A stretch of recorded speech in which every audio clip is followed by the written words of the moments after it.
আসসালামু আলাইকুম। ডাক্তার আব্দুল মান্নান মহিলা কলেজ কটিয়াদি কিশোরগঞ্জের গণিতের ছাত্রীদের আজকের অনলাইন ক্লাসে স্বাগত জানাচ্ছি। উপস্থাপনায় আমি সাবিনা খানম, প্রভাষক গণিত, ডাক্তার আব্দুল মান্নান মহিলা কলেজ কটিয়াদি। আজকের বিষয় বৃত্ত। গত ক্লাসে আমরা বৃত্তের বিভিন্ন সমীকরণ এবং অনেক অঙ্কের সমাধান করেছি। এটা হলো একটা বৃত্তের ছেদকিত অংশের পরিমাণ নির্ণয়ের ক্ষেত্রে আমি এটা করেছি। আজকে আমরা বৃত্তের সাপেক্ষে কোনো বিন্দুর অবস্থান নির্ণয় করব। তোমাদের পাঠ্য বইয়ের 432 পার্ট 2 এর 432-তে আছে, তোমরা দেখে নিবে।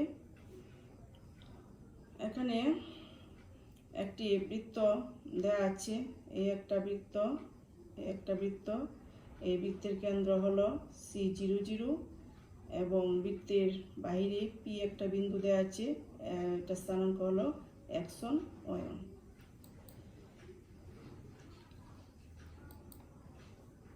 CP বৃত্তটিকে, এই যে C আর P, CP বৃত্তটিকে দেখো কি বিন্দুতে ছেদ করেছে, এ বিন্দুতে ছেদ করলে তাহলে সি এর সমান কি হবে? বৃত্তের ব্যাসার্ধ। এই ব্যাসার্ধটিকে আমি এ দিয়ে চিহ্নিত করেছি, এ। তাহলে সি পি স্কয়ার সমান কি হবে? সি থেকে পি বিন্দুর দূরত্ব সি পি স্কয়ার সমান x1 square plus y1 square. এটা আমরা দূরত্বের চ্যাপ্টারে পড়েছি।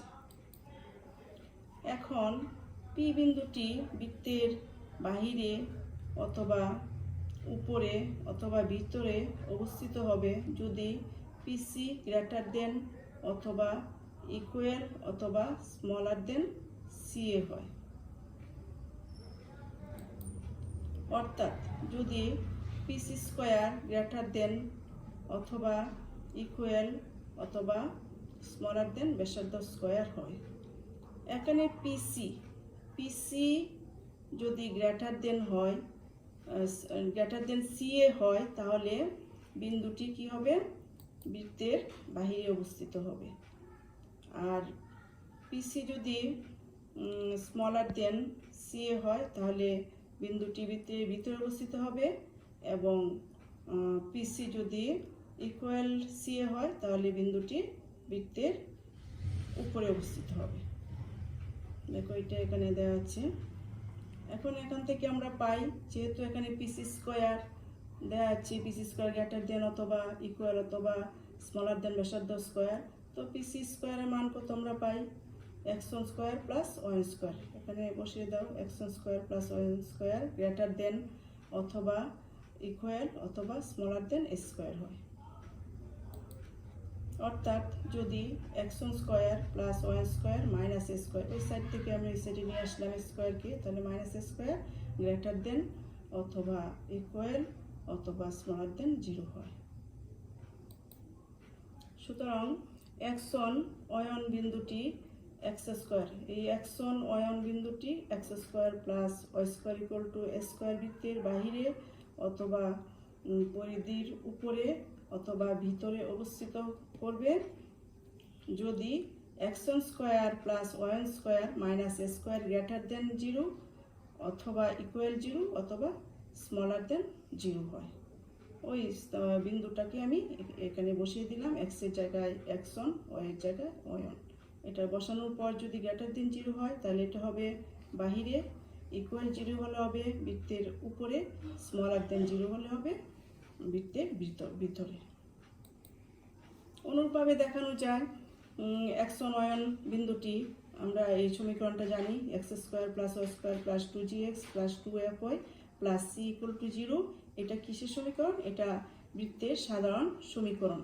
এই বিন্দুটা যদি বৃত্তের সাধারণ সমীকরণের ক্ষেত্রে বসি, আমি দেখি যদি যে এটা গ্রেটার দেন 0 হয়, এই যে বসালাম x1 y1 বিন্দুটি, এই সমীকরণে বসানোর পর কি আসে? x এর জায়গায় x1 বসবে, y এর জায়গায় y1 বসবে, তাহলে কি আসে? x1 square plus y1 square plus 2gx, gx এর জায়গায় x1 প্লাস 2fy, y এর জায়গায় y1 plus c greater than হলে বৃত্তের বাহিরে ইকুয়াল হলে হবে বৃত্তের উপরে এবং স্মলার দেন 0 হলে হবে বৃত্তের ভিতরে। এখন আমরা অনুসরণী 4 এর 2 এর 1 নম্বর অঙ্কটি করব। 2(1) কি দেয়া আছে?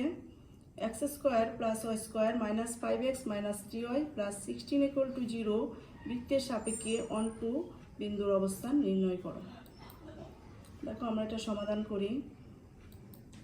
দেয়া আছে বৃত্তের সমীকরণ x square plus y square minus 5x minus 3y plus 16 = 0। এই যে বৃত্তের সমীকরণ এটা দেওয়া আছে, যেটা সমীকরণ দেওয়া থাকবে এই সমীকরণটাকে আমি লিখে দিলাম এখানে।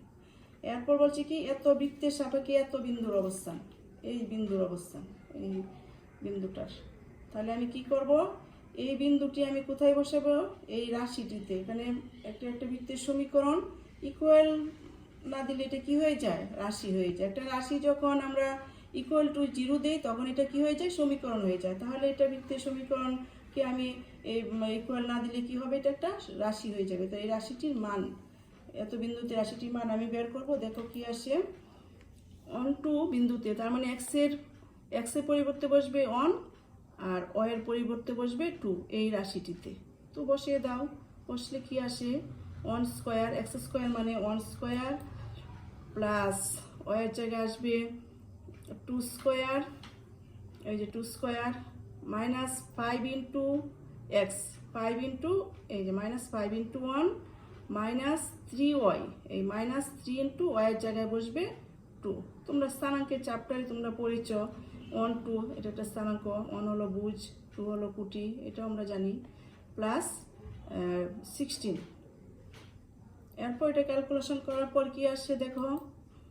1 প্লাস 4 মাইনাস 5 মাইনাস 6 প্লাস 16, এটাকে ক্যালকুলেশন পর আসে 10 = এটা কি 10 আমরা জানি 0 চেয়ে বড়, গ্রেটার দেন 0। তো আমরা কি জানি যে যদি 0 চেয়ে বড় হয় তাহলে বিন্দুটি কি হবে? বৃত্তের বাহিরে অবস্থিত হবে। তাহলে 1, 2 বিন্দুটি বৃত্তের বাহিরে অবস্থিত।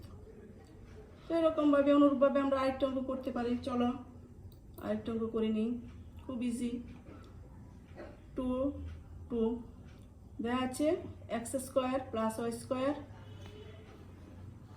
x square plus y square minus 8x plus 7y minus 3 = 0 বৃত্তের সাপেক্ষে -1 বিন্দুর অবস্থান নির্ণয় করব।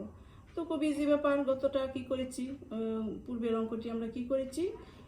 এই বিন্দুটা আমরা কিসে বসায় দিব? ওই রাশিতে, মানে সমীকরণের যে x square plus y square minus 8x plus 7y minus 3 এই রাশিতে বসাবো। বসানোর পর যদি এটা মান কি আসে?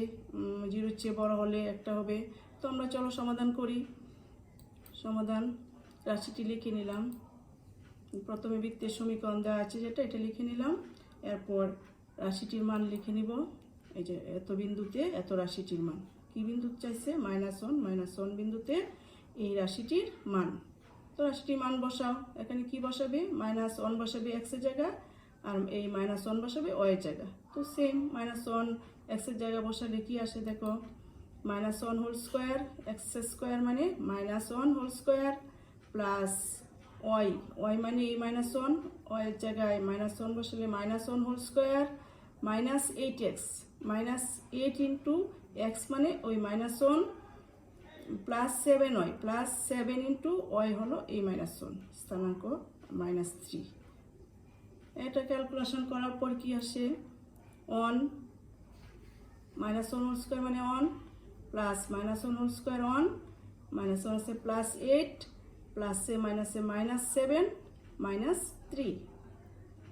এটা যোগ করো, যোগ করলে কি আসে? 0। তো কি আসলো? এই বিন্দুটা এই রাশিতে বসানোর পর এটার মান আসলো 0। তো আমরা কি জানি?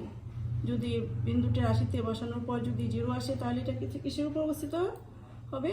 বৃত্তের উপর অবস্থিত হবে বিন্দুটি। অতএব -1 এত বিন্দুটি বৃত্তের উপর অবস্থিত, কারণ এটা =0 আসছে। তো আজকে এই পর্যন্তই। সবাইকে ধন্যবাদ।